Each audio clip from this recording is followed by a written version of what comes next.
जितने आस्था चैनल पर कथा सुन रहे हो, जितने फेसबुक और यूट्यूब पर सुन रहे हो, बहुत सावधानी से सुनना। नवरात्रे आएंगे, कन्याओं को ढूंढा जाएगा। कन्याओं को ढूंढ रहे हैं, देवी जी आ रही है, देवी जी आ रही है, तिलक लगाएंगे, उनको खाना खिलाएंगे, खीर पूरी खिलाएंगे और उनको तिलक करके चुनरी ओढ़ाएंगे, पैसा देंगे। और कन्या तुम्हारे घर में पैदा हो जाए तो मुंह उतार कर बैठ जाते हो। जरा विचार करना, नवरात्रे में कन्या को भोजन कराने से पहले संकल्प लेना कि मेरे घर में भी एक बेटी होना जरूरी है।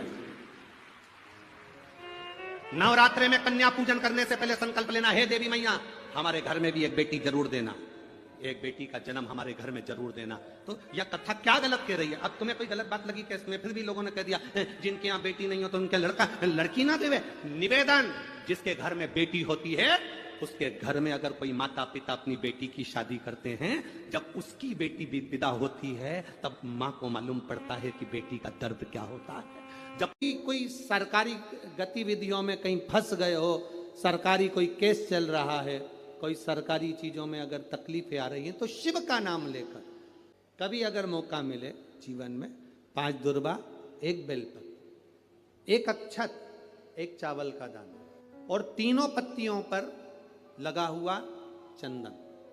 बेलपत्र की जो 3 पत्ती होती है, इन तीनों पर लगा हुआ चंदन, दुर्बा, बेलपत्र, चावल का 1 दाना मध्य पत्ती पर रखकर जब भी आप अपने हृदय से, आप अपना कर्म जरूर करना, मेहनत जरूर करना, शिव का स्मरण कर कर श्री शिवाय नमस्तुभ्यम कहकर, अगर श्री शिवाय नमस्तुभ्यम भी नहीं कह सकते, पंचाक्षर मंत्र नमः शिवाय, षडाक्षर मंत्र ओम नमः शिवाय, स्थान देखा है ना?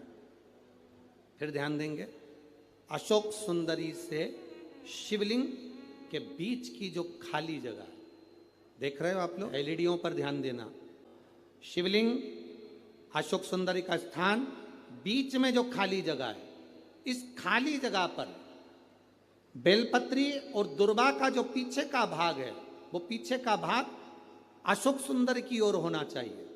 अशोक सुंदर की ओर उसका भाग हो जाए और पत्ती को इस तरह से शिवलिंग और जो खाली जगह है उसके मध्य में रखकर, कोई सरकारी चीज के लिए, कोई प्रशासनिक चीज के लिए, कोई केस के लिए, कोई कानूनी कार्यवाही के लिए, कोई तकलीफ में घिरे हुए हो, तो उस स्थान पर ये बेलपत्र केवल 1 बार चढ़ाकर बाबा से विनती करना, बाबा उसको स्वीकार जरूर कर